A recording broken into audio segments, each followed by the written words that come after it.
Hey everyone, welcome back to GIMME Growth. We're here today with Tommie Powers.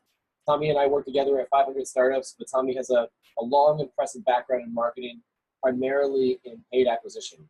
Really knows his way in and out of lots of ad networks, but primarily he's known for YouTube, just for doing a great course on that, but his skill sets vary. But today, since it's such a rare thing to find somebody who does know YouTube as well, we're going to be talking about YouTube. So we're lucky to have him here with us today. Thanks so much for joining us, Tommie.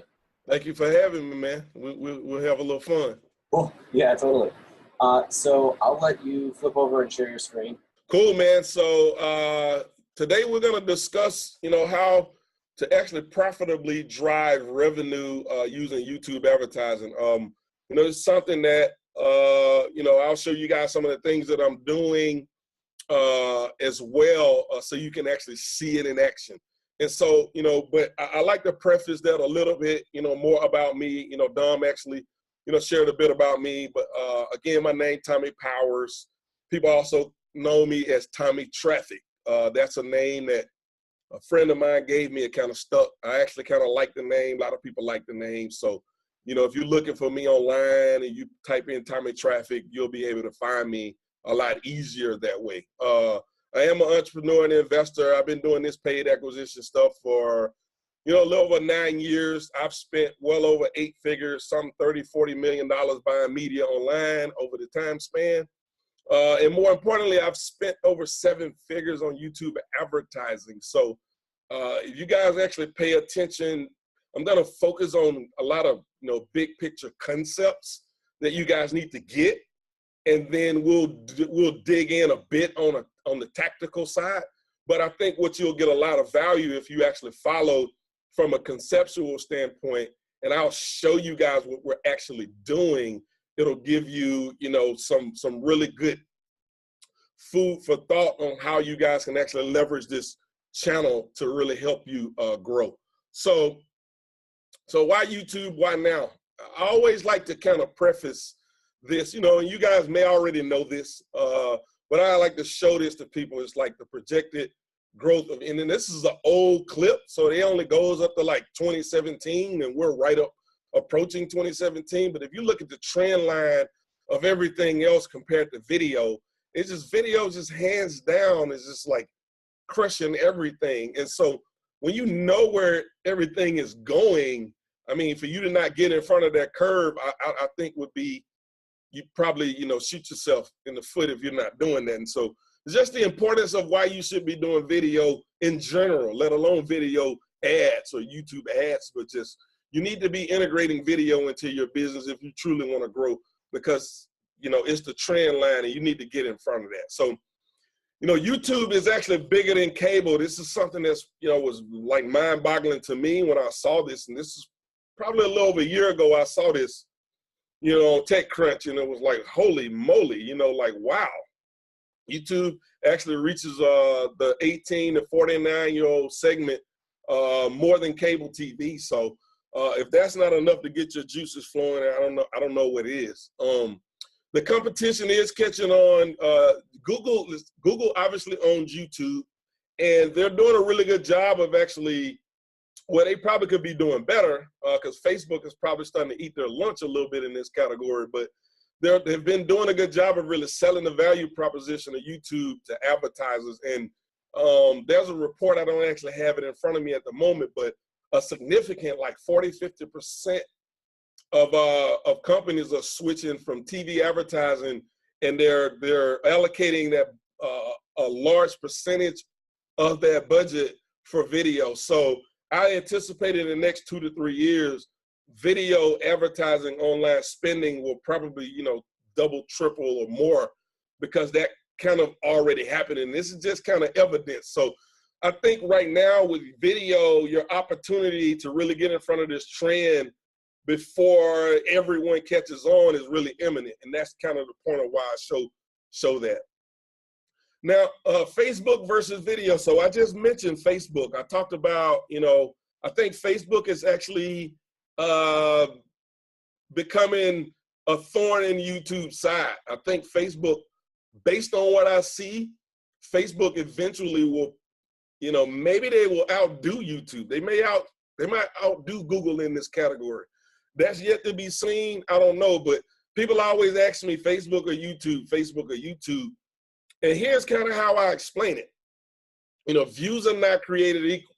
Here go an article that shows, you know, a video view on Facebook is only 3 seconds versus 30 seconds on YouTube, okay? And that's the reality. You know, with Facebook video metric compared to a video view on YouTube metric, it's apples and oranges. It's not the same. And so to get 10 million views on Facebook and 10 million views on YouTube is two totally different things, you know? And so you really have to understand from a metrics perspective, when you're trying to compare views to views, that's really not the game you want to be playing. At the end of the day, for us, it's about results. And views is probably the least valuable metric that you can focus on, in my opinion. And so that's what a lot of people do, though. They think, oh, I can get cheaper views on Facebook, you know, because I'm getting them for a penny or 2 cents. But the reality is, what does a 30-second view actually cost you on Facebook? And when you compare those, that's when you really, you know, when you're making them apples to apples instead of apples versus oranges. But here's an even deeper look at, you know, this is a recent example, and this is not every situation that we're in, okay? This is just one example, but I want to show you guys how we think about this. So from an LTV perspective, when we break down the value of a buyer from Facebook versus a value of a buyer from YouTube, in this instance, we go from about $80 to almost like $220. And because we track by channel, you know, we have this data. And it's very interesting because what we know is that a viewer on YouTube is way more engaged than a viewer on Facebook when we're buying them, right? And we're talking about buying views. The video views on YouTube typically are just way more engaged. And the way we know this is this what you're looking at right now. And so to take that a step further, here's how you really should be thinking about this. And again, for your specific situation, you may see the opposite. You know, it's not always like this, but here's how you want to be looking at this, okay? And I ask people this question: would you rather have an LTV of $80 with a customer acquisition cost of $40, or would you rather have an LTV of $220 with a customer acquisition cost of $80? And when you think about that question, if you take the context out of it and say, would you rather have customer acquisition cost of $40 or $80, people are always going to go for the 40, right? But when you add a bit of context to it based on what I just showed you guys, would you rather pay $80 or would you rather pay $40 in this scenario? And if you're not saying number two, you know, I don't know what to say to you about that, but that's what we're talking about here. So when we actually put this in the context, that's kind of what we see. The value of a YouTube buyer typically in most cases is higher. And we believe the reason why, because the viewer is more engaged, and to actually have it count as a view, people actually have to engage with your content for a longer period of time. So that's kind of, you know, how I approach the Facebook versus Google. I personally think that if you can do one, you should do the other as well, and can then compare them, you know. But we're talking about YouTube, and so let's kind of go back into that and discuss a little bit deeper there. So now we're going to move into more of the, you know, big picture concepts that I think you guys really need to understand. So I hope you guys are following along and are making sense so far. So knowing your audience is critical. You probably heard this before, but when it comes to YouTube, I think there's a lot of opportunity for you to actually do this with data that's already in your channel. Now, if you already have a YouTube presence, you're already putting videos up there, you're already getting subscribers, you're getting views, you have all of this stuff kind of going on. There's something called YouTube Analytics. You may have heard of it before, you may not have, but there's a lot of valuable data inside of your YouTube Analytics that will let you know who your audience is and that sort of thing. So I really encourage you to go do that. You know, again, you may not already have a YouTube presence, so this may not apply to you, but if you do, you really need to go dig into your YouTube analytics. And I can't go any deeper in that because we'd be here all day, but I just want to make sure you guys understand the value of that data that you probably already have if you're already using YouTube in some capacity. Now, I just want to interrupt you for a second. Sure. I've seen this, not this particular presentation necessarily, but I've seen you do presentations on YouTube. Mm-hmm. I feel like I'm just so juiced to sit here and watch it again and take notes because like every time I learn something new. So like this is like super valuable stuff. So like I just want to like throw that into the recording too because like this really is valuable content. I really appreciate that, man. I you know, I'm a practitioner, man. I actually do this stuff. So, you know, sometimes, you know, I do get, you know, because I'm really a practitioner of it. So, you know, that's why I try to like focus on the bigger picture concepts because I think from a tactical standpoint, anybody can teach tactics. I think what's really more important is strategy, you know, and then tactics built under the right strategy. And that's the kind of stuff that I'm really trying to get across. That's great. Tactical perspective, you can always go deeper, right? Well, I'm going to use this to build out my YouTube channel this weekend. But yeah. Right. Cool. So YouTube ads for us, we also use it to fuel audience growth. Here's an example of one of the channels where you see the arrow pointing. When we started running YouTube ads really heavily, we were able to triple the subscribers on this channel. And I actually think at this point, we probably got almost 400,000 subscribers on this channel. And literally like, that is when we started running ads, and you can see just a huge spike in kind of the growth of the audience. So ads absolutely can help you in that regard as well. So if you're already working on an audience, it'd probably be a good idea to start testing on YouTube to help, you know, fuel growth as well as fuel conversion, which I'm going to show you guys even more on the conversion side here in a moment.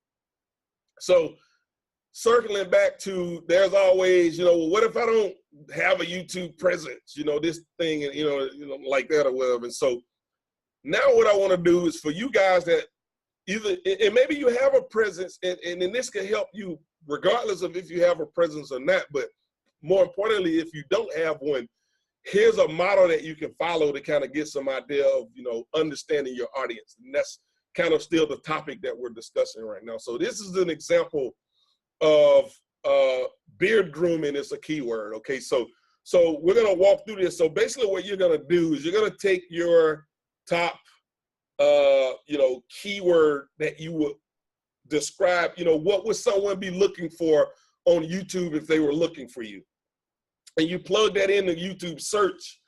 And now what you're gonna do is you're gonna find out, okay, what are the top videos that YouTube says is most relevant for this keyword, okay?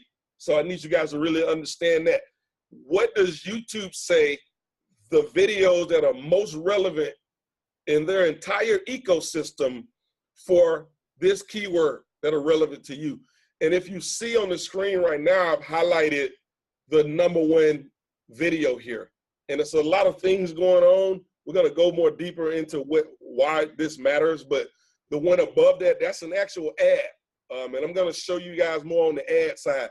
But right now, we're not deep into the ads. We're still trying to really understand who our market is and what they're doing on YouTube so that we can build the right strategy to target them, okay?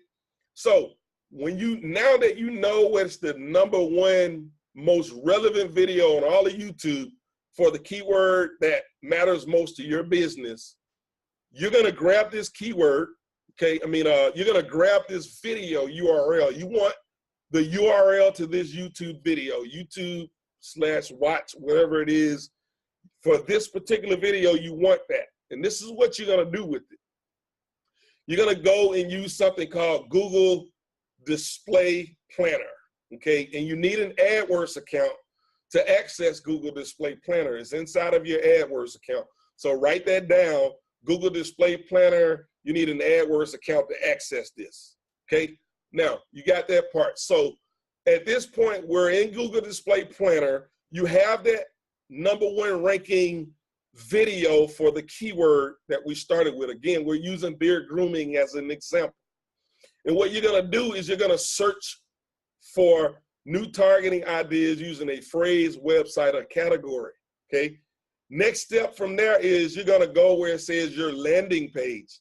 And under that section, and we're pointing to it here, that is where you're gonna put that YouTube video, that #1 ranking YouTube video where it says your landing page. Next step, what you're gonna do is you're gonna put in get ad group ideas. And when you click this button, what the next thing you're gonna see is where it says individual targeting ideas is what you wanna find. And this is what the screen will look like, but you wanna see where I've highlighted individual targeting ideas. This is the area you wanna click on next. And here's what's gonna happen when you do that. It's gonna open up all of these additional opportunities, keywords, interests, topics, placements, demographics, all of this stuff. And this is all based on the video that we use. Now remember, that is the most relevant video on all of YouTube for the keyword that we chose. That's the most relevant to our business, right? YouTube is actually giving you, Google rather, is giving you the data on a platter is, here go all of the keywords that are relevant. Here go all of the interests that are relevant. And you could go through all of this stuff. And basically, this is gonna give you the pulse of your audience on YouTube. If you go to, I didn't put the screenshot in here, but when you do this exercise, you wanna go through all of those individual targeting ideas, and it's a whole world of opportunities for you to get in front of your audience right on YouTube. And it's all based on relevance in terms of what their algorithm says. No guesswork involved. You're basically using this strategy to have Google tell you what they know already about your audience so that you can use that to go target them. A lot of people make the mistake of they want to go and try to figure it out. And I think the better strategy is, how can I leverage the data that already exists to help me formulate a better strategy on the outset? Typically that will give you a better opportunity to be successful than just assuming you know. And that's really what this exercise is about. And this really will allow you to get deeper knowledge into your audience as it relates to YouTube, because you don't have a presence yet and you want to have one there. You want to use it as a growth mechanism. They function different. You know, Facebook is a different beast, how people interact and function there. YouTube is a different beast. Google Display, you know, other people's websites, things like that. People all function different. And you have to really understand, how do people use and engage with YouTube as a whole in terms of your audience.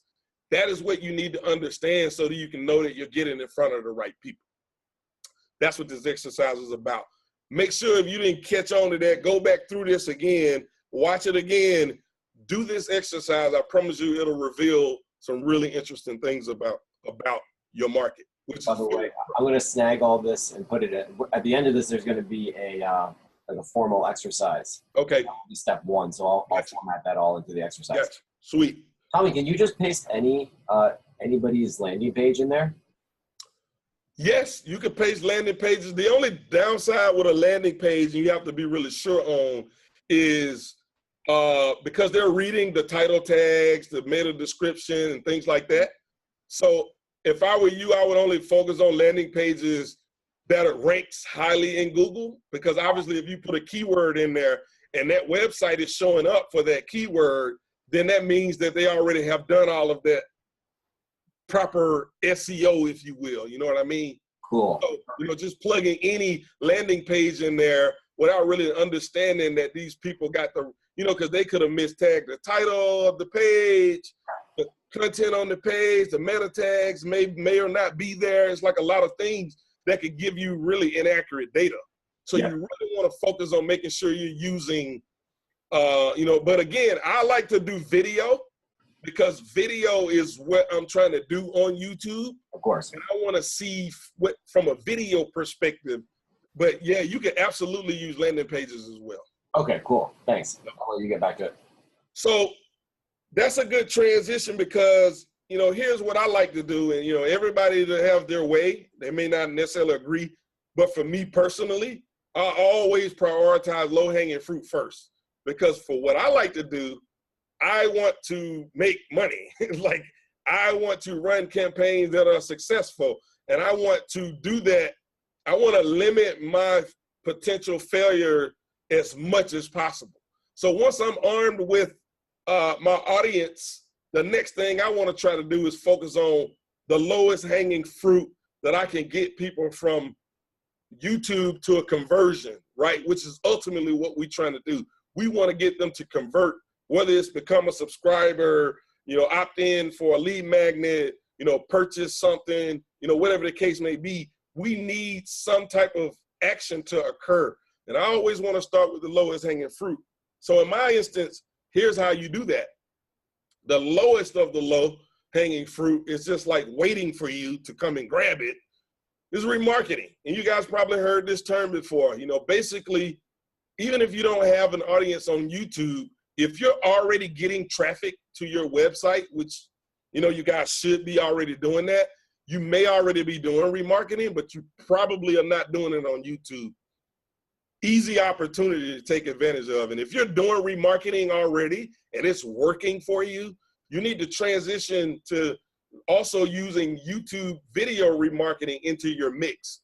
And all it takes is just a tag on your website if you're not doing Google already. If you're using Google remarketing already, then you already have this, you're already building this audience. How cool is it to now target those people when they're on YouTube watching videos? You can get right back in front of those people. And to me, that's probably the easiest thing that you can do to start leveraging YouTube ads in general, because if you can run YouTube remarketing campaigns and make them work, it's probably a lot more likely that you can also do some of the other stuff that I'm going to show you guys. It's probably a high likelihood that that will also work for you as well, because it signals that your market actually responds to video content, you know, which some markets don't always respond well to video content, to be honest, you know. And if that's the case for you, then a lot of this stuff may or may not apply. It may be your messaging. It could be a gazillion reasons why, but everything we do doesn't work. I'll be honest, you know. So to me, the easiest thing I want to do is go in and say, well, we're not doing remarketing on YouTube, which happens. I'm talking guys that are spending ridiculous amounts of money. They're not even using this. And so it's an easy thing for me to come in. It's like, let's at least test it. And once I can prove results on the remarketing aspect with YouTube, that opens the door for us to do even more. So I encourage you guys to do the same thing. Like, you know, maybe you don't just jump head first in. It's just like, this is a baby step and it's really easy to do, okay? Low hanging fruit. There are so many ways to actually retarget, remarket. People remarket and retargeting the same thing. You have everything from targeting web visitors. You can also retarget YouTube viewers. So if you have a presence on YouTube, here's a screen capture of all the ways you can retarget people. It's crazy. Like, they watch the video, they like the video, dislike, commented, shared, subscribe, unsubscribe, like, disliked. It's pretty crazy. Imagine, you know, and I actually gave this strategy to someone and it blew them away and they actually leveraged this. Imagine someone unsubscribes from your channel and now they see one of your ads enticing them to resubscribe. You can actually do that. And it's really powerful. So I won't go too far into this. All I'm saying is, like, if you're already getting viewers on YouTube, the ability to reach those viewers through remarketing is so many opportunities that it's just, it's really easy, you know, opportunities for you to take advantage of that a lot of people just may not know or haven't thought about or haven't understood how to really leverage it. So that would be, you know, YouTube marketing, targeting people watching you, you know, people who have viewed videos on YouTube. You can remarket them as well. And the third thing is the in-stream ad unit. And I'm actually going to break that down in terms of a low-hanging fruit strategy in a moment. But just so you guys understand what I mean when I say in-stream ad unit, okay? you're watching a video on YouTube, you're about to watch your favorite cat video or whatever, right? You know, that's what people do on YouTube, right? They watch cat videos. I like cat videos, but you're about to watch a video and then this ad pops up. Everybody's seen it. If you've been on YouTube, you've seen these, and you have to skip the ad. Well, that's called an in-stream ad because it plays in the stream of other videos. This is hands down the largest opportunity with YouTube advertising there is, because people go to YouTube to watch videos. That's what they do. And to be able to get in front of those eyeballs, over 1 billion people use YouTube monthly. It's crazy. So I can't even explain to you how much inventory is actually available. It is insane. And you have the opportunity to get in front of these people. Now that you understand what an in-stream ad is, there's an even more granular method that I use from a low-hanging fruit strategy. And Dom, you'll know this one because you've seen me speak in depth on this topic, which I'm not gonna go extremely deep on. There's another video out there that if you wanna put in your exercise that you can share. Yeah, that's the one on the 500 Distro channel, right? Exactly. Yeah, I'll put that in there. Right, so that video goes deeper into this strategy, but to me, this is the third most important low-hanging fruit model, in my opinion, for everything that I've done, spending, you know, probably $2-3 million on YouTube advertising. At this point, we're about 3 years in now. What you do, again, we're gonna use the beard grooming example again here. And this is actually was, you know, me talking to the guys, Dollar Beard Club, and I was using them as guinea pigs of showing, you know, kind of real time how, you know, we would actually use this strategy. So you plug in beard grooming. Now, this time around, you're not necessarily focused on the one video because you're trying to reverse engineer the audience. You're really focused on the top 10 or 20 videos for this keyword. And now you can do this multiple keywords, by the way. And really, that's how you really scale this method.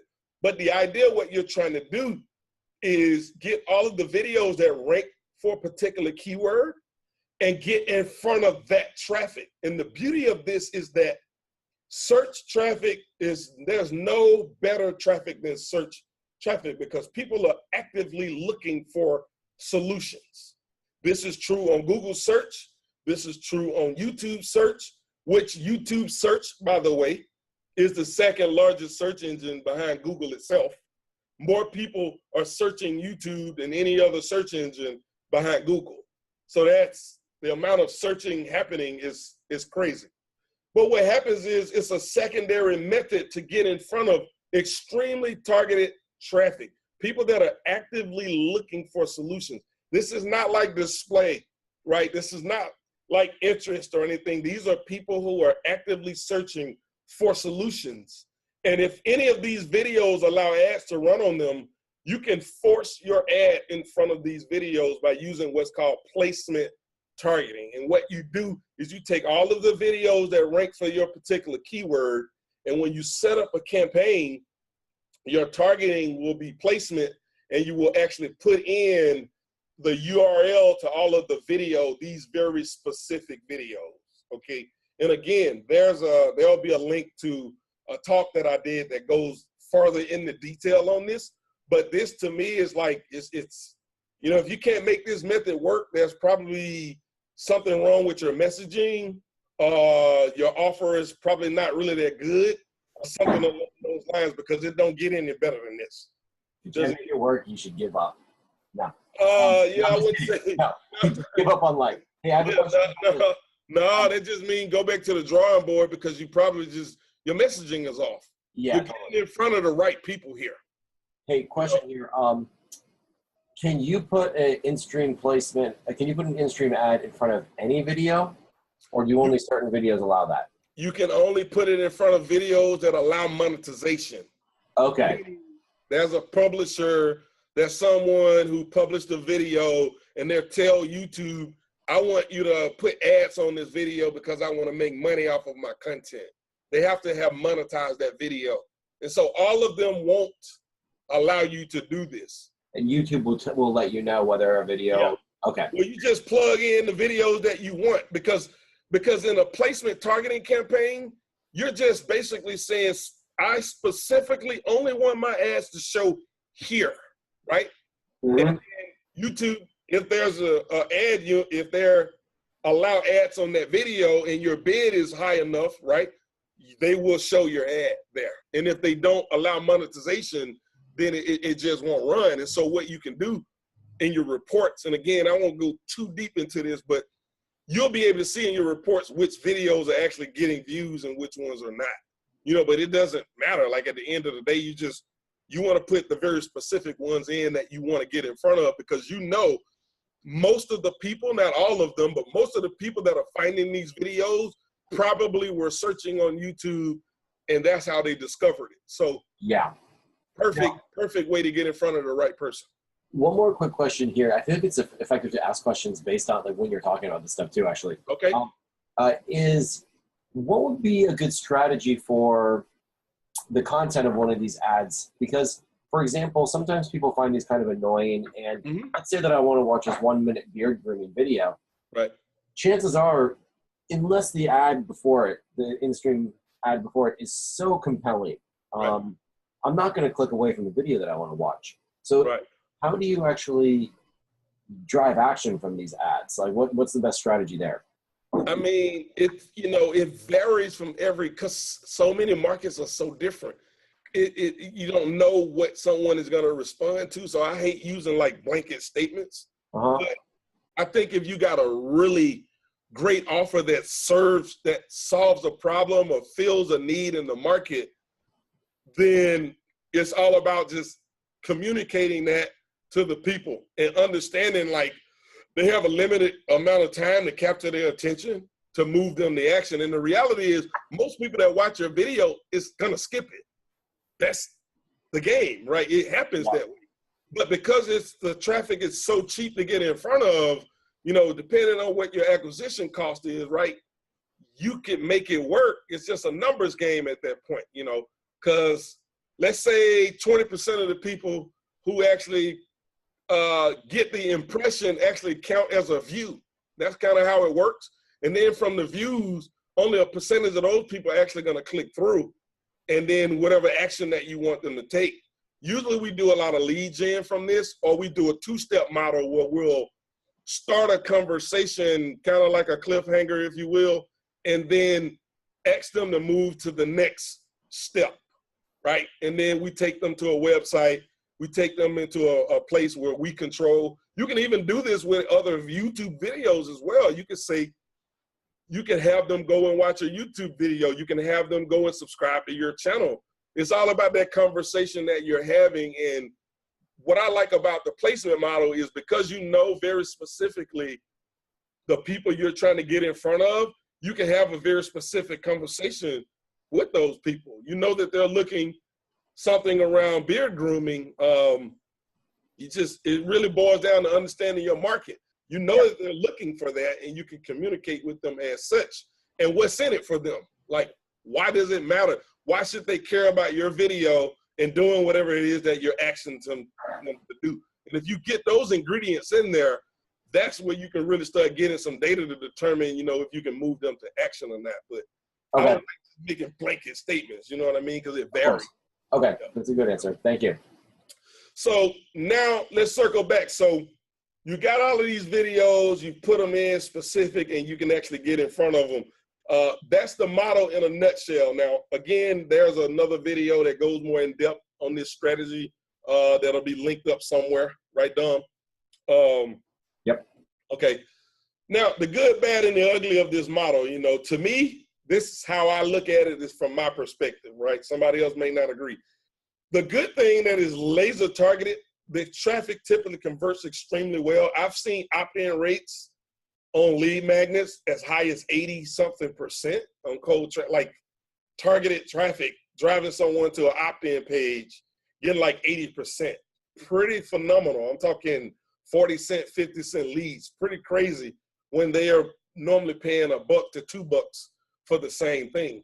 Converts really extremely well. We see a lot more opportunity from a profit potential perspective as well. Typically, these campaigns are highly profitable, more so than the other things that we're doing. Downside is, on the bad is more of a limited distribution because you only have so many videos that you can actually use this with till you're tapped out, right? And so that makes it really difficult to scale. And when I say scale, scale to you and scale to me may mean two different things. Scale to me is we're spending multiple 5 figures per day on doing this type of stuff. To me, that's scale, right? Someone else, $500 a day may be scale. You could probably get there. You could probably, we've done, $400 or $500 a day, even maybe $1,000 a day with this method, being able to spend, $500 to $1,000 a day. But I've yet to crack $5,000, $10,000 a day doing this strategy. It hasn't happened for me for whatever reason. And I think, I'm pretty sure I know why. It's because you're limiting your ability to reach an audience because you're saying, I only want my ad to show here. And that just really cuts out, 90-95% of the potential reach that you can have, which limits your distribution, which then limits your ability to scale. So, if $500 a day is scale to you, then yeah, you can sort of scale it. But to me, when I say scale, I'm talking, $10,000, $20,000, $30,000 a day. You can't get there. And so that's what I mean when I say difficult to scale. But it's a beautiful model. I always tell people that, if they say I'm just starting out, what should I do? First thing I say is remarketing if you're already getting traffic. Number 2, if you already have viewers on YouTube and you're already converting people, you retarget those people. Number 3, in-stream ads, targeting very specific placements so that you can get really targeted traffic. Those are the top 3 low-hanging fruit opportunities that if you do those 3 things and you're not getting anywhere, it's probably a whole lot wrong with what you're doing, because I can promise you it ain't the traffic. So, your product market fit may not be there. Your messaging may not be on point. It could be a lot of different things, but it probably has something to do with those things rather than being the traffic. So that's kind of, from a low-hanging fruit perspective, those are the top 3 things that I say test. And if you can't get any positive traction with any of those, you probably are struggling to get positive traction in general. And that just means you really need to look at from a product market fit perspective, and you really need to look at your messaging because obviously we all got great products, right? We have an amazing, product or service or whatever the case may be, because everybody always says my product is amazing. Of course it is, right? So if you got that going for you, then it just boils down to messaging, because with the placement model, you definitely are going to get in front of the right people. So you're getting in front of the right people. You got a great product. The disconnect is either it's too difficult for you to explain what you do, or your messaging is not on point, or whatever. It's a bunch of other things that I won't be able to get into. Dom probably covers a lot of that kind of other stuff in the program, but those are probably some of the things that could be. And so that's why I say start. Now, the next thing in the priority list, in my opinion, is where it's called in-display ad unit. Now, there's 2 different ways to do in-display ads, okay? One is targeting people searching YouTube, and one is targeting people watching videos on YouTube using the in-display ad unit. And so here's what I mean when you see this again. We're using beard grooming here. The thing I've highlighted at the top, that is an ad that you see. In top 7 beard brushes 2016, okay? That is an in-display ad unit targeting people searching. Someone goes and searches beard grooming, this ad pops up. When someone clicks this ad, it takes them to a YouTube video, okay? So that's how the in-display ad unit works. You cannot link out to a website from an in-display ad unit.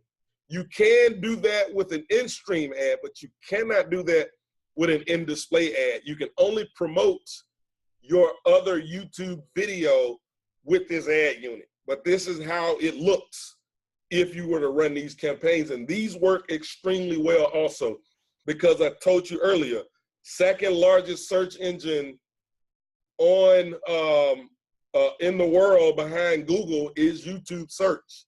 So there are billions of searches happening a day.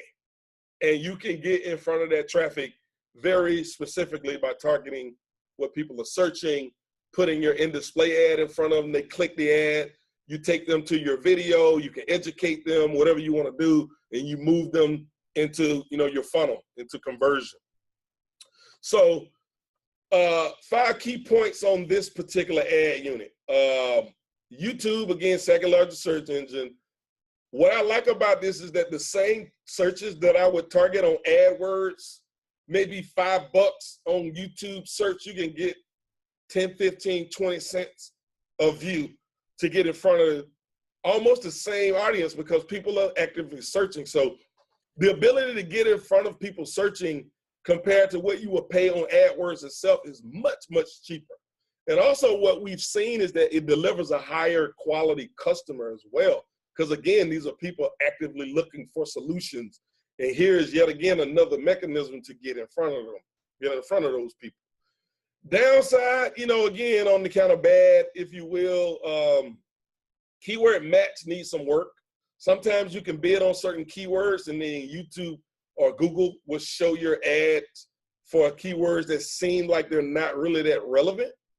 So I don't really know what that is. Google is aware of this because we've talked to them, and many of other people that I know that I communicate with, who we are that run YouTube advertising, we talk about this stuff, and we all have seen this.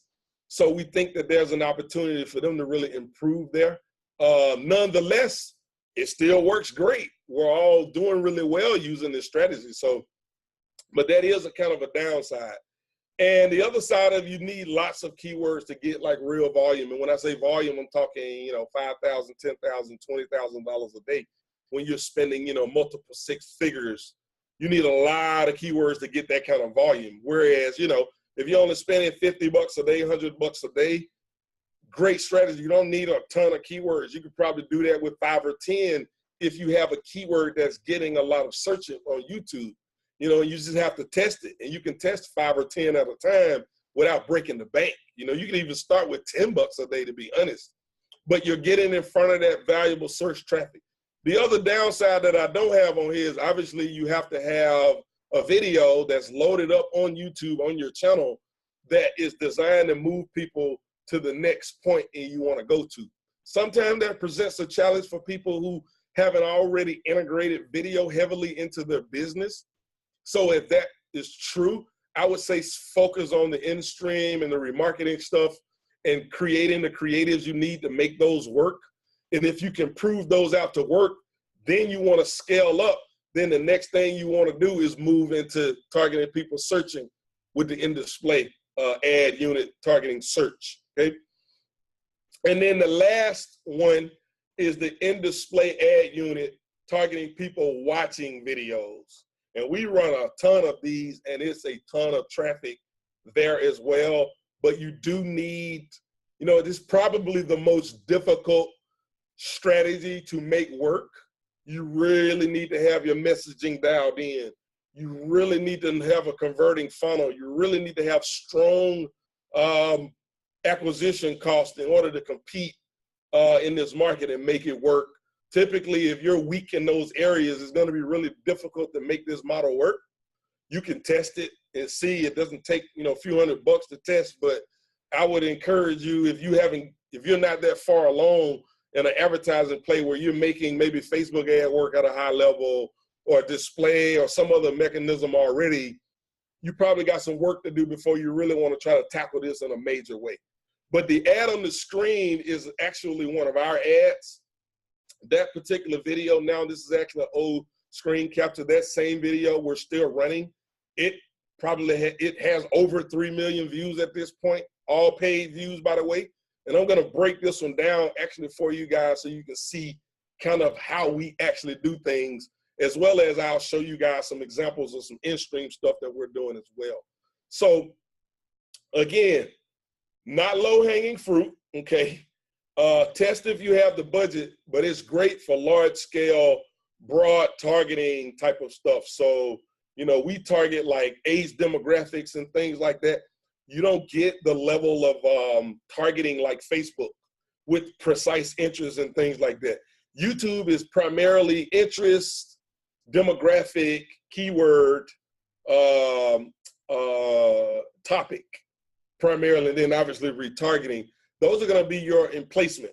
Those are going to be your primary mechanisms to get in front of people. And on the display, targeting people watching videos, if you don't have a broad mass appeal type of offer, typically, not always, but typically it's a little more difficult to make this method work if you have a really niche focus. So if your product is really a niche type of product, you're probably better off with remarketing and placement targeting and that kind of stuff. But if you have a broader, large scale kind of appeal to your offer or your product or your company, whatever you're doing, then you're more likely to be able to make this work. But it's definitely not a low-hanging fruit strategy. So I just want to make sure you guys understand that. So I'm going to actually show you guys a couple of other things that I think will be interesting to you as well. But then I'm going to actually break down the science behind some of our ads. Again, I've highlighted a video here. You can also see the ad in this particular screenshot. That's also our ad. It's a different video that we're testing. Sometimes some of our campaigns, some videos work, some don't, right? And so if it's generating an ROI, we run them all. Like I asked a question like, if you were getting 100% ROI on one thing or 20% ROI on another thing and losing money on another thing, which ad would you keep running? And people always say 100% ROI. And I say, no, you run both of them that are making money. So sometimes the 19-minute video in certain campaigns targeting certain interests works better than the 44-minute one. For whatever reason, I can't tell you. I just know that's what the data says, and we run them. If it's make money, they continue to run. So that's what you see and why that's a different. It's the same kind of, it's the same thumbnail, if you will, but it's just the video is a different video. One of them is 19 minutes and 42. The other one is like 44 minutes and something. But the one right below that is a keyword that actually, is a video that ranks #1 for this particular keyword. And we manufactured that to a certain degree, okay? And the way you can actually do that, I'm gonna break that down for you guys. Here's another one where if you type probiotic in, we rank #1 for that keyword. And we're actually not running ads for our probiotic, but we are, this particular video makes sales very consistently. I won't say maybe every day, but maybe every day, I don't know. I probably need to follow up and check it, but I know that this video sitting there is driving revenue. And I'm gonna show you guys how we actually kind of manufacture these organic rankings using YouTube ads, okay? Here's another one, coconut oil, which is a really high search volume on this keyword. And we got to #3 for that particular keyword, I think. Like, it's been a couple of months since I've checked them. So I may need to go back and update this, but if you go type in the word coconut oil, probiotic, or superfood, you'll be able to see where we stand in those. And this is they get there and they just stay there, okay? So main ingredients of how we do that. #1, keyword in the title, okay? Whatever keyword you're going for, you gotta have it in the title somewhere. Don't force it, don't stuff it, don't make it look unnatural, because their algorithm will recognize that and they will punish you for that. But you do need to get the keyword in the title. Keyword in the tag. We usually say 3 to 5 keywords, long tail of the primary keyword we want to go for. And if this doesn't make sense, you guys may just have to do a little more digging to really kind of understand what I'm talking about. I'm not an SEO guy, so I'm not going to sit here and try to teach you guys SEO. I'm just kind of giving you the bullet points of do these things and test it out. But, you know, if you don't know what tags and titles and description and all of that stuff, you may just have to do a bit of more homework on that. Again, I'm not an SEO dude. I like to buy my traffic. But here's how we were able to manufacture that. Keyword in the description, okay? and you also need an engaging thumbnail. And when I say engaging thumbnail, that's kind of a loaded thing to say, because it's like, well, how do you get an engaging thumbnail? Well, what I can tell you is that a thumbnail is a huge component in whether people click your ad, click your video or not, regardless of where you rank in terms of like whether you're 1, 2, or 3. The better your keyword is at capturing the click, the more they're gonna, the higher your click-through rate is, the more you're gonna get in terms of getting preferential treatment and boosting up, bringing your organic ranking up, which is why when we go back to this probiotic, that keyword, that thumbnail is pretty eye-popping when you look at it compared to everything else. It's totally not like it, and we were able to really shoot up with that particular thumbnail. It made a huge impact on our ability to move to the top in that one. So, and again, we tested this, right? So basically what you want to do is go look at the thumbnails of what everyone else is doing. They're probably going to look really similar. And what you want to do is try to come up with something that's really relevant, yet completely different, that kind of stands out compared to what everyone else is doing. Another thing that we use is like BuzzFeed, Trending, BuzzSumo. It's like a couple of other ones where we can go and see like what are the popular videos that are trending and things like that. And you'll notice like the thumbnails and things like that are usually kind of like out there, if you will. Next, should give you guys some ideas, some food for thought for how to really think about creating something that's engaging in terms of capturing, someone's eyesight when they're looking. But that has a huge impact. And then the last thing we do is we just pay for views to boost the count of the video. Initially, we started with targeting that particular keyword, probiotic, running our ad against that particular keyword, targeting people searching, right, in display, targeting people searching with that keyword. And then from there, we started running some actual in-display videos as well, targeting probiotic-related keywords. After we spent, I don't even remember, $1,000, $2,000 maybe, we cut off the ads, because now in the #1 position, we're getting the lion's share of that traffic for that keyword, and it's free now. So we don't even have to pay anymore, but you do have to pay to kind of boost your count. And it's important that when you're buying the views, you're buying relevant traffic. So probiotic, you want to buy on probiotic related keywords and things like that. Hopefully that makes sense. And if your video is really good and engaging, because you're getting in front of the right people and you're boosting those counts, that engagement metric is also going to help raise you up in the organic side as well. So those are the 5 main things you want to do. And I will tell you, we did a lot of testing on this, and most of the ones that we tried didn't necessarily work out. So the key here is try a bunch of different ones if you're going to use this strategy to kind of take advantage. And that's how you're going to really kind of figure out what works and what don't. But if you start with these 5 main ingredients, you'll be way ahead of the curve than I was when I started doing this, because no one was telling me this stuff. We kind of stumbled up on it, to be honest, because we just wanted to get more eyeballs on some of our other content. And we started running campaigns promoting our content. And we started noticing these videos was actually, ranking. And so was able to take that learning and then apply more and apply more and apply more until we was able to come up with sort of a formula to say, okay, if we do these things, we're more likely to actually boost our organic rankings. And so I'm sharing that with you guys. Go out and test it. It's definitely worth, because if you can get a #1 position especially for a buyer keyword, which probiotic is a buyer keyword, and we're selling a product that's really relevant to probiotic, it works and it's still making money, and we invested a couple grand, and I don't even know how much we made, but well over that at this point. And that video just sits there, So that's the organic side. A lot of people who kind of into SEO and that kind of thing, they can really take this and run with it, because if you already understand SEO, you already know this stuff. The only thing left for you to do is really pay to boost your videos, really. And that really will help your organic ranking. So at this point, you've probably exhausted all of the low-hanging fruit strategies, in my opinion.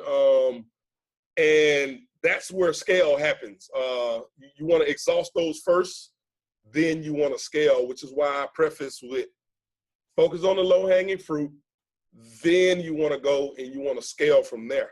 And if you can make any of the low-hanging fruit stuff work, your appetite for scale is going to be high, right? And so that's what you will want to do. Now, large-scale YouTube ads, you know, this won't apply to most people. Most people will never get to a level where they're large-scale YouTube advertising. I'm talking 5 figures per day stuff, like, you know, spending several $100,000, $1 million a month type stuff. This probably won't apply to most of you, just be honest. But if, you know, for food for thought, in case you ever get in the position to do this, or if you one of the few that this may apply to, 5 key factors, in my opinion, that allowed me to be really successful on at a large scale using YouTube advertising. Number one, you need a healthy customer acquisition cost. When I say healthy, I mean you need to be able to compete in the marketplace, because if there's the ability to scale on YouTube, the advertisers are catching on. They're on this platform. Your competitors are actually on this platform. If you are in a market that has huge potential, you niche guys that are more niche focused, probably not as much, but you guys that are large scale, like broad opportunity stuff, your market is on there. And in order to compete, you need an acquisition cost that's going to allow you to do that. Because the question is, can you compete with the competition? And if you can't, you won't be able to do it at a large scale. So it's important that you understand that. And there's a lot of ways to improve your customer acquisition costs. Dom, I'm sure, covers this because he and I have had in-depth conversations on these topics. So I know that he's going to focus on that part. I'm not going to go into that, but understand, like, that part of the training that he's going to deliver to you actually will play a part in how you can actually scale, not just on YouTube ads, but paid advertising in general. If you are in a market that has large mass potential, your competitors are already buying media in your market. And for you to compete with them, you got to have an acquisition cost that allow you to do that. And so part of your growth to do that is you got to really focus on improving to an acquisition cost that will make the numbers work for you. Broader targeting by demographic. You know, we do a lot of demographic targeting. We do a lot of in-stream ads as well. The volume is like ridiculous. In-display volume is insane as well. Again, 1 billion, over 1 billion people are using YouTube each month. So, you know, the amount of eyeballs is just, it's ridiculous. But to really make it work on a large scale, you have to have a broad mass appeal product. And you have to have your messaging dialed in. You have to have product market fit dialed in. And you need to have an acquisition cost that really will support you, where you can actually spend, you know, $10,000, $20,000, $30,000 a day to get to that large scale level. And again, this probably won't even apply to most of you listening to me right now, but, you know, I just wanted to make sure I shared that, because there may be 1 or 2 or 3 or 5 of you out there that this will apply to.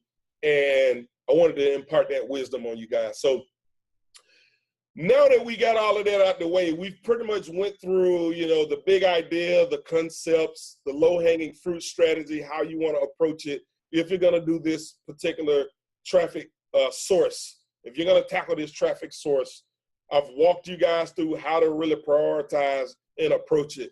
Your job now is to take and figure out where you fit on that timeline in terms of really early or further along, and then you can figure out how you can integrate those into your marketing mix based on what we just communicated on. I think I've given you guys some really good feedback on that. Again, there are some deeper tactical things beyond that, but I think conceptually, I hope this is making a lot of sense. So here's what's working well. Now on in-display, we're doing really well on in-display.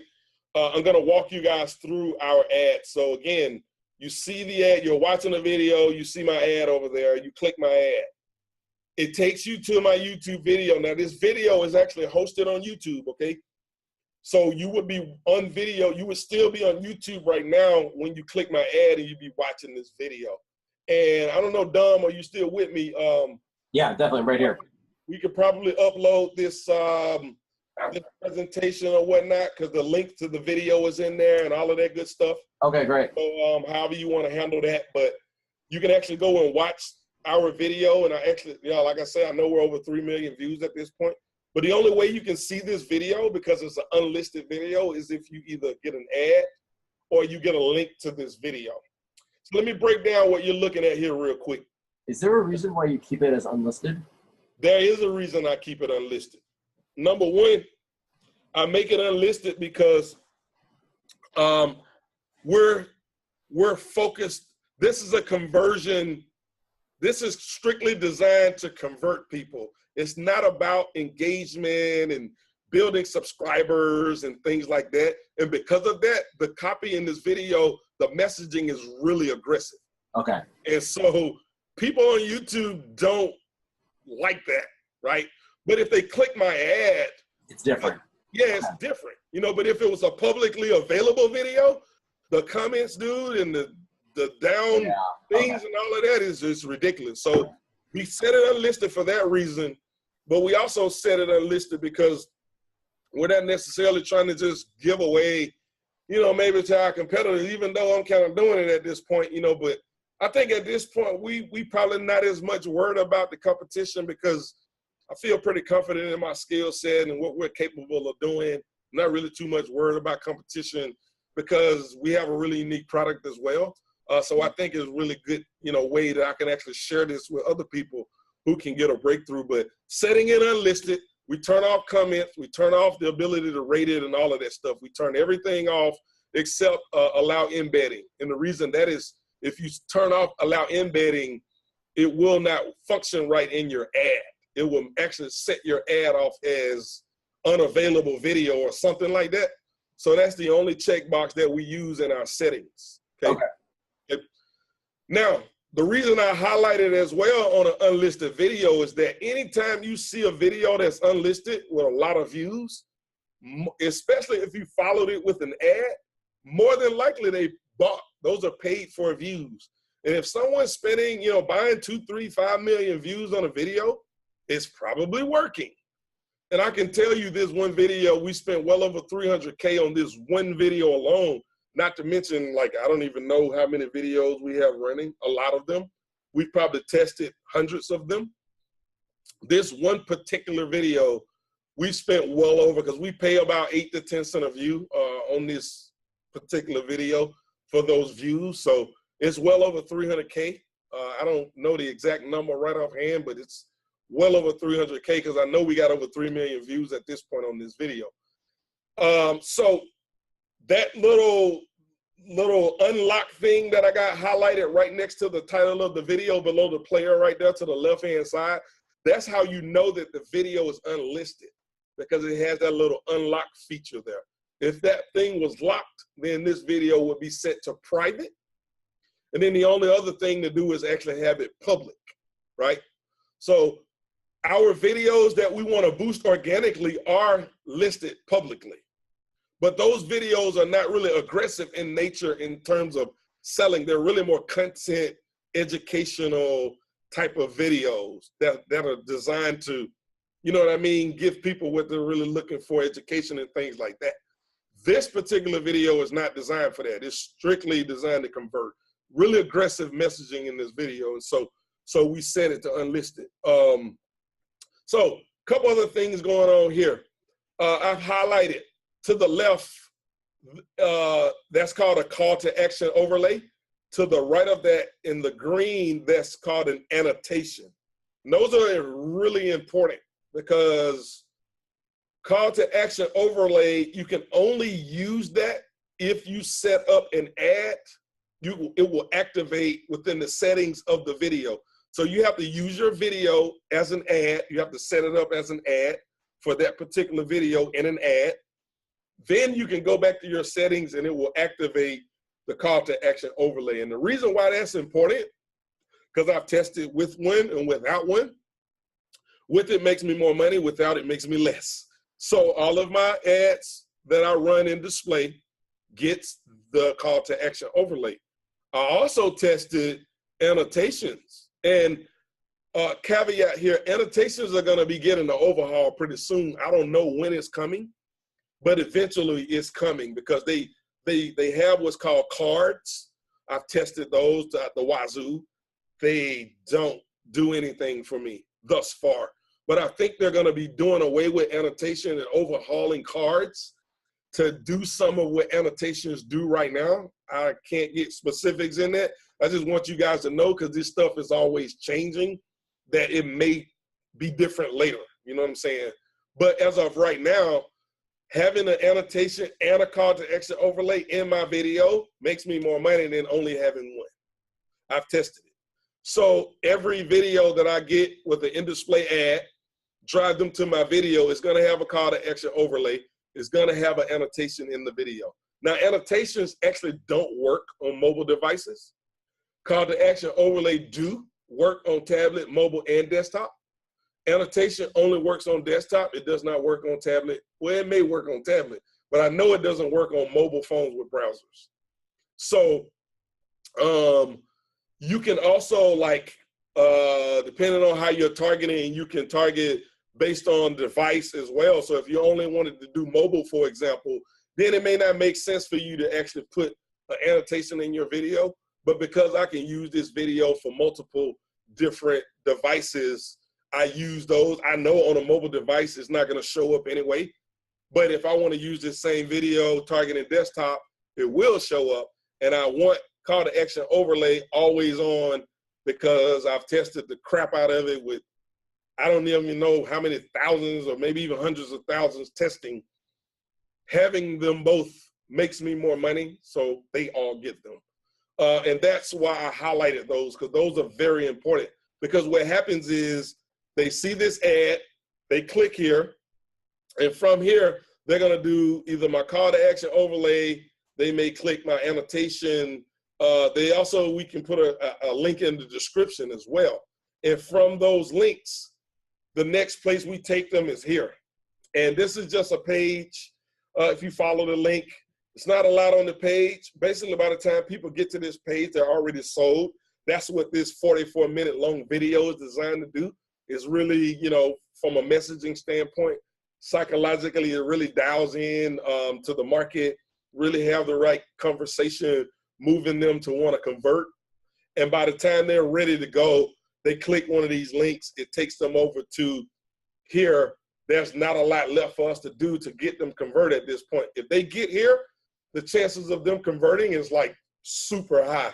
So this video, this page really is just a recap of basically what you're getting when you order, pretty much, and giving them a couple options on how they sign up. But this funnel works extremely well on display. Add video out to, for this particular instance, order. There's also a method we use from ad to video, and it's a shorter video. Like we can do a demo video, and we've used that to like drive people into a free trial or register for a 14-day trial. You know, it's a lot of different ways to leverage this, but it's basically a 3-step process. Step 1, click the ad. Step 2, watch the video. Step 3, they click through to your next point. And at that point is where you're going to convert them in some action, whether it's buy, you know, you can download a free report or a lead magnet, free trial, application model for some of my friends who do. I got a friend in the real estate market who does real estate education and coaching, and he uses this model extremely well, where he drives an ad. It's a really educational video, I think about 30 minutes long.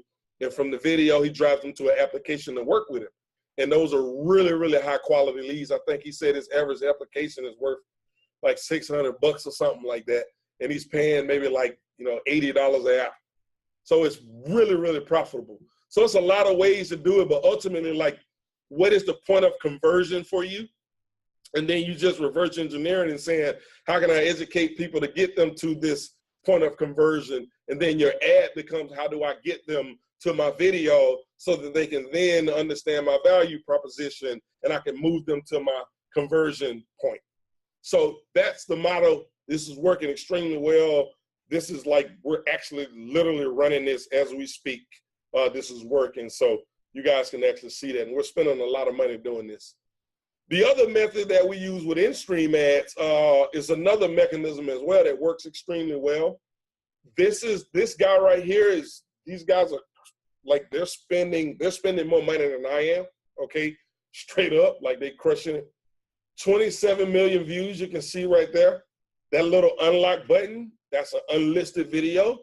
They're buying ads, and they probably spent, I don't know what they're paying per view, but even at a penny per view, they've, that's 200, 300,000. At 10 cents a view, that's $2.7 million. So I'd be willing to bet they probably spent close to $1 million on this one video. So it's working, okay? And what he's doing is a little bit different than what we do. So this is not actually showing the video in stream. This is the actual video that he runs in stream. So it would look a little bit different if you were seeing the actual ad. You'd be watching a video, his ad would pop up before you get ready to watch your video. This is what would play. And then his call to action is to actually click his annotation or whatever other call to action overlay that he would have in his video, which he should have a call to action overlay on this video. They don't have it, and they're spending this amount of money, so obviously it's working. But if I were them, I would also put a call to action overlay on it. And from there, it will lead them out to their page. So this is what their video will look like in your feed in terms of watching another video. You will click through, and it takes you to a page like this. We have a very similar model that we're using with an in-stream ad that links out to what we call a hybrid page, where there's two things that the page does. They can either purchase directly from the page, or we can capture a lead and follow up with them as well. And it's kind of an option for people to do so. What happens if people actually fill out this form, it doesn't stop this video or anything like that. It basically closes out the form and makes the video show up, in that section.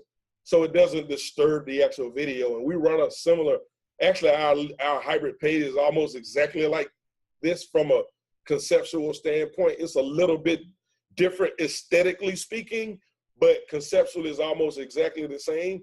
I don't know if they copied who they got it from, but the guys we got it from, Six Pack Shortcuts. If you want to look up those guys, those are the ones that shared the strategy with us that were making it work really well for them. And we integrated it into what we were doing, and it works really well.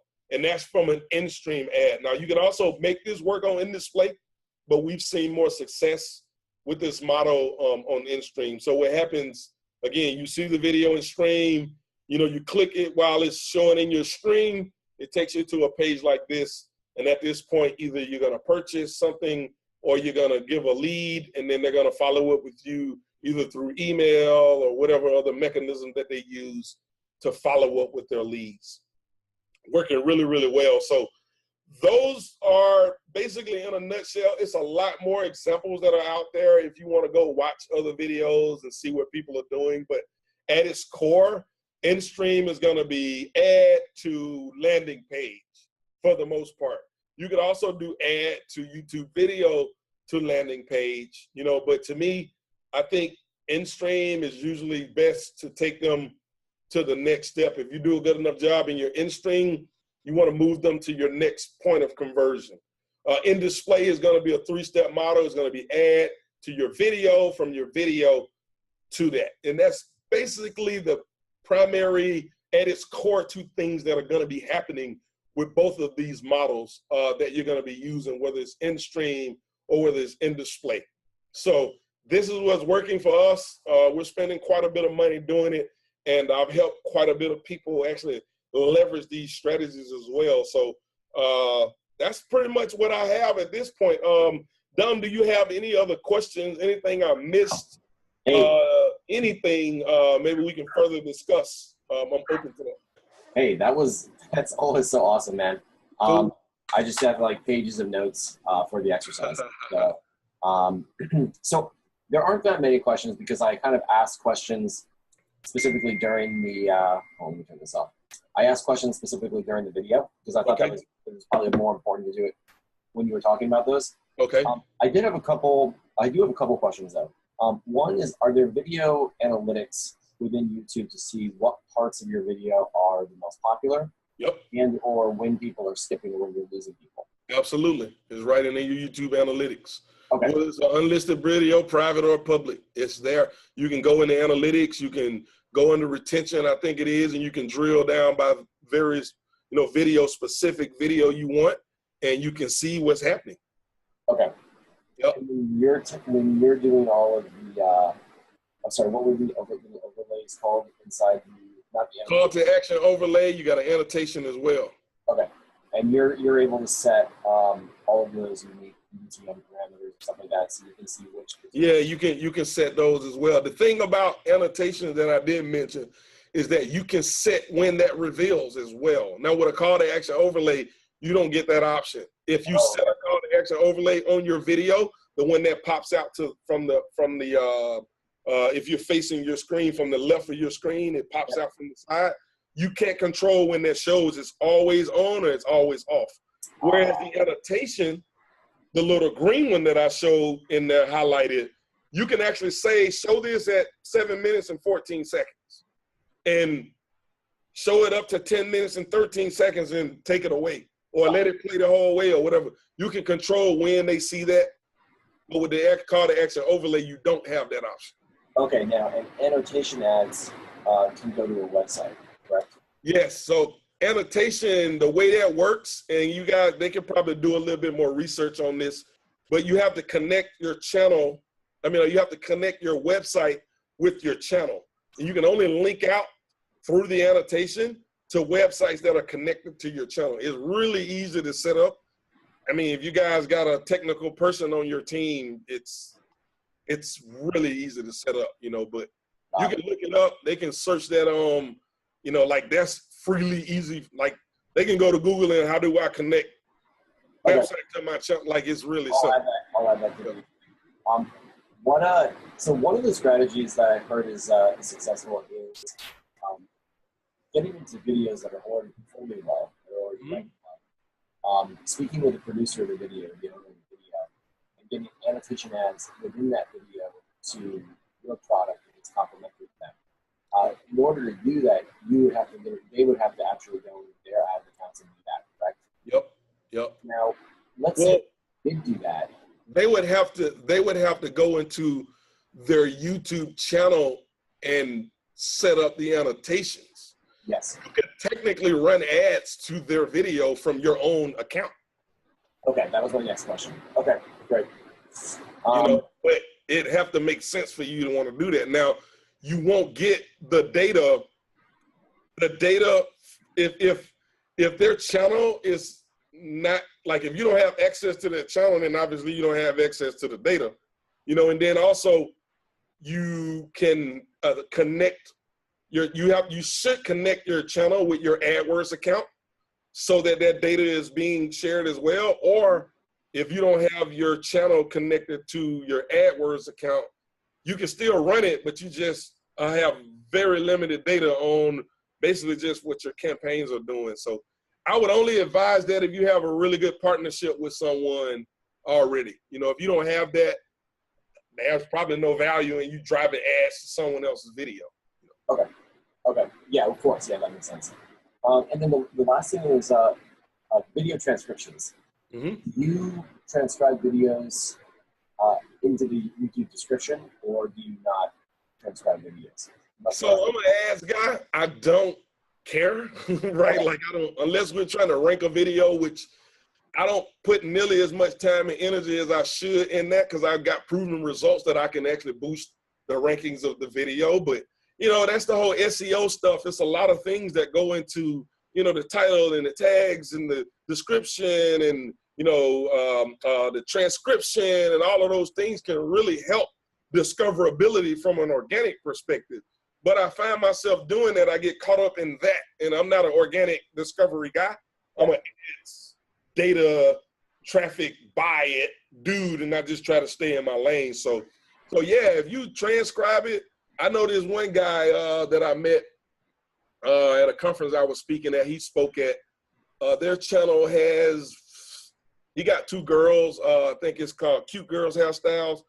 He told me that he actually shared with us that when they started transcribing their videos and leveraging that in the description, that discoverability just went up.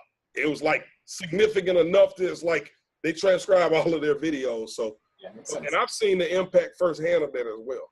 Okay, cool. Those are all my questions. This is a very thorough, complete presentation. Really appreciate you jumping in and doing this with me. Cool, man.